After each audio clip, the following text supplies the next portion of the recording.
नमस्कार दोस्तों, स्वागत है आपका अपने चैनल ऑनलाइन मित्र पर।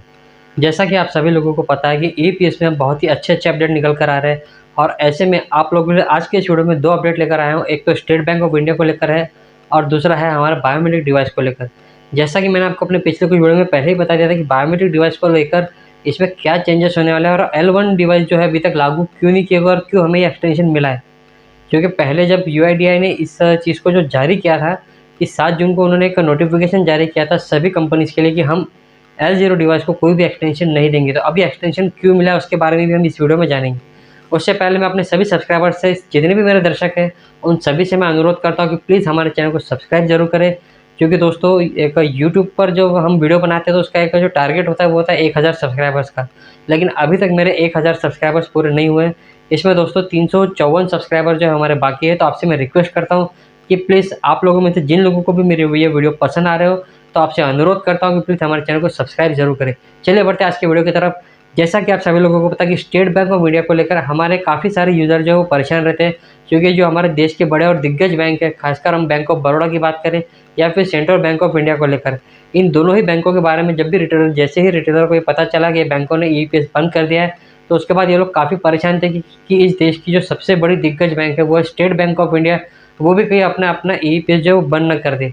क्योंकि हमने देखा कि मार्च और अप्रैल के बीच में जब ये न्यू अपडेट आया था, जब एनपीसीआई ने काफ़ी सारे बैंकों से जो है आधार को जो डीलिंक कर दिया था और इस डीलिंक की वजह से जितने भी ईपीएस संचालक है उन्हें काफ़ी समस्या जो है वो देखने को मिली है।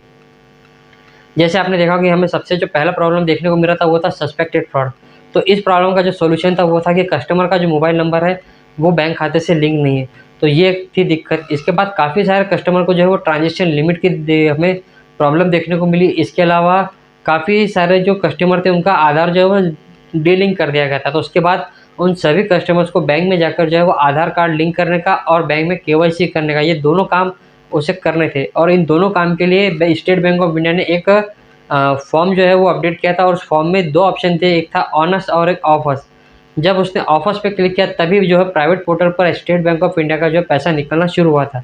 लेकिन अब अभी मुझे पता चला है दोस्तों कि जो स्टेट बैंक ऑफ इंडिया ने जो आधार कार्ड लिंक करने का और डीलिंक करने का ये जो ऑप्शन है वो एसबीआई के सीएसपी सेंटर वालों को दे दिया है। यानी कि अब ऐसा हो सकता है दोस्तों कि अगर किसी सिटी में आबादी कम है या फिर कहीं पर ज़्यादा है और वहाँ पर ईपीएस संचालकों की संख्या 2 या उससे ज़्यादा है, खासकर स्टेट बैंक ऑफ इंडिया के सीएसपी सेंटर की बात करो, प्राइवेट पोर्टल तो वैसे भी 100 से 200 हर मार्केट में होते हैं। तो ऐसे में अगर उसके पास ये ऑप्शन आ गया है तो हो सकता है कि वो अपने पास आने वाले सभी कस्टमर्स का जो है वो ऑफर्स का ऑप्शन जो है बंद कर दे।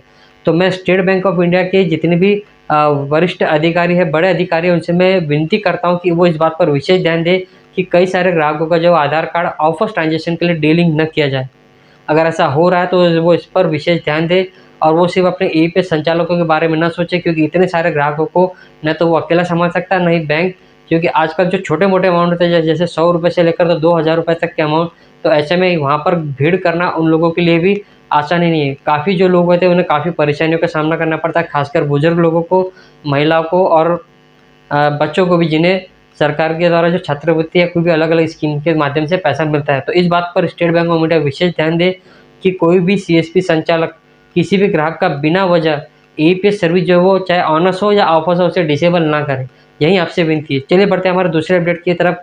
जो दूसरा अपडेट था दोस्तों वो है बायोमेट्रिक डिवाइस को लेकर कि आप लोग जो थंबनेल पढ़कर हमारे वीडियो पर आए कि अब L0 और L1 बायोमेट्रिक डिवाइस जो बंद होने वाले हैं। तो दोस्तों ये जो खबर है वो बिल्कुल एक्यूरेट है, मैं आपको बता रहा हूँ क्यों और कैसे। L0 डिवाइस है वो तो फाइनली बंद होने वाले हैं, वो तो आप सभी लोगों को पता है, लेकिन L1 डिवाइस बंद क्यों होने वाले इसके बारे में अब इस वीडियो में मैं आपको बताने वाला हूँ। पहली बात तो ये ध्यान से सुन लीजिए कि इस वीडियो में मैं किसी भी कंपनी या किसी का भी भ्रामक प्रचार नहीं कर रहा हूँ। और दूसरी बात, L1 डिवाइस जो है वो बंद नहीं होने वाले, लेकिन ईपीएस संचालकों के लिए L1 डिवाइस अब खरीदने की कोई वजह नहीं है। उसका रीज़न मैं आपको बता रहा हूँ कि मैंने अपने पिछले कुछ वीडियो में आपको बताया था कि एयरटेल पेमेंट बैंक ने अपने सीएसपी जितने भी उनके ग्राहक सेवा केंद्र चालक है उनके लिए फेस स्कैन का ऑप्शन जो है वो लाइव कर दिया है। और ये जो फेस स्कैन है वो अब 4 बैंकों में लाइव हो चुका है, Airtel payment bank, HDFC bank, Indian overseas bank और एक कैनरा बैंक। इन चारों बैंकों में जो ईपीएस जो है वो फेस स्कैन के माध्यम से लाइव हो चुका है। और आज ही दोस्तों स्पाइस मनी ने भी अपना इस एक अपडेट जारी किया है। उस अपडेट में उसने फेस स्कैन को जो है लाइव कर दिया गया और मैंने इसका सक्सेसफुली जो है जांच किया है, उसमें पैसा निकल भी रहा है, मिनी स्टेटमेंट भी चेक हो रहा है। यानी कि अब आप लोगों को बायोमेट्रिक डिवाइस की आवश्यकता नहीं होगी। और मैं ऐसा मान सकता हूँ कि 2 से 3 महीने में जितने भी बैंक है, जो शीर्ष है बैंक है, जैसे state bank of India, bank of Baroda, Maharashtra, central bank, ये सभी बैंक हो सकता है दोस्तों कि फेस स्कैन को लेकर लाइव हो जाए और ग्राहकों का पैसा बिना किसी बायोमेट्रिक डिवाइस के जो है वो निकलना शुरू हो जाए। अब आप लोग कहेंगे कि फेस अब हमारा जो L0 डिवाइस है उनकी वैलिडिटी क्यों बढ़ाएगी, क्यों उसे एक्सटेंशन दिया गया? दरअसल स्टेट UIDAI ने ये नोटिफिकेशन क्लियरली जारी कर दिया कि हम L0 डिवाइस को पूरी तरह से मार्केट से फेज आउट कर रहे हैं और इसमें हम कोई भी एक्सटेंशन नहीं देंगे। लेकिन NPCI ने ये देखा कि काफ़ी सारे जो रिटेलर है उनके पास L1 डिवाइस खरीदने के लिए भी उन्हें काफ़ी कठिनाई का सामना करना पड़ेगा और इतने सारे जो बायोमेट्रिक डिवाइस है वो मार्केट की आपूर्ति पूरी तरह से नहीं हो पाएगी। और ऐसे में जो फेस स्कैन की सर्विस है वो पिछले 6-8 महीनों से शुरू है दोस्तों। जैसा कि आप सभी लोग, जैसे ही आयुष्मान भारत का 3.0 वर्जन आया, वहाँ पर सभी जितने भी लाभार्थी थे उनका फेस स्कैन के माध्यम से ही जो है वो KYC कंप्लीट हुई है। और इसी चीज़ को देखते हुए NPCI ने ये निर्णय लिया कि अब हम AEPS सर्विस के लिए भी फेस स्कैन का इस्तेमाल करेंगे।